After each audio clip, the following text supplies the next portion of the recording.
He found his name written in a 100-year-old letter.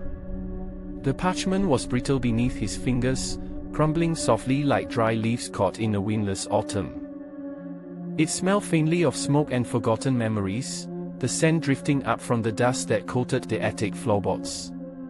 He had not meant to find it, not at first. The house had been his grandfather's, abandoned for years, left to settle into the silence of a village long emptied by time.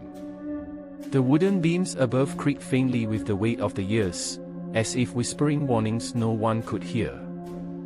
He sat cross-legged on the floor where a thin shaft of moonlight slipped through a cracked window, casting long shadows that pulled and stretched like black ink spilled on the faded wallpaper. The letter was yellowed and frayed, edges curling as though reluctant to reveal the secrets within. His breath fogged in the chill air as he read the looping handwriting, words flowing in a script both elegant and hurried.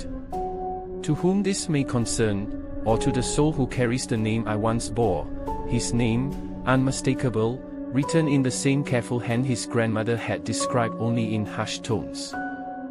A name that belonged to a man who had disappeared a century ago without trace, swallowed by the cold grip of the war that had shattered this quiet village. Outside, the wind stirred the dead leaves, and the branches scraped against the window like fingers tapping in the dark. The candle he'd lit flickered low, throwing the attic into trembling light and shadow. The letter told of a hidden room, beneath the floorboards of the cellar, where a man had buried something no one dared to find. A secret meant to be lost to time. He had heard the stories as a child, the strange noises in the cellar at night, the distant footsteps that echoed down empty hallways, the cold spots that moved like shadows but held no form. They said the house kept its own memories, that it watched, waited. His fingers traced the lines again, the words blurring slightly as the candle flickered. He felt a sudden chill, a sense that the air had thickened, heavy with something unseen. The silence was no longer empty, it had weight, a presence pressing just beyond his vision.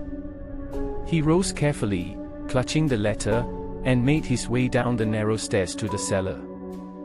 The wooden steps groaned beneath him, each creak echoing like a voice from the past. The cellar door hung ajar, revealing the dark beneath the house, cool, damp, and smelling of earth and decay. He knelt by the floorboards, cold seeping through his clothes, heart thrumming quietly in the stillness. The letter had described a latch, hidden beneath the oldest plank. His fingers searched the rough wood until they found it, a small iron ring, rusted and stubborn. With effort, he pulled, and the plank lifted with a soft groan. Beneath was a cavity, deep and dark. He shone his flashlight inside, the beam trembling as it cut through the black. There, wrapped in oilskin, was a bundle of papers, bound by twine. He pulled them free and laid them on the damp floor, unwrapping carefully.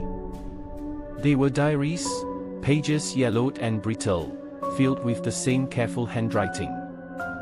The entries spoke of fear, of something that haunted the house long before he was born. Strange sounds in the night, shadows that moved just beyond the edge of sight, whispers in a language no one recognized. One entry caught his breath. The house is alive. It remembers. It waits for those who carry the blood. I have tried to leave, but the walls close in, the air grows thick with silence. Tonight, I hear the footsteps again. They come for me, or for the name I bear. I fear the house will never let me go. He closed the diary slowly, a cold sweat on his skin despite the chill.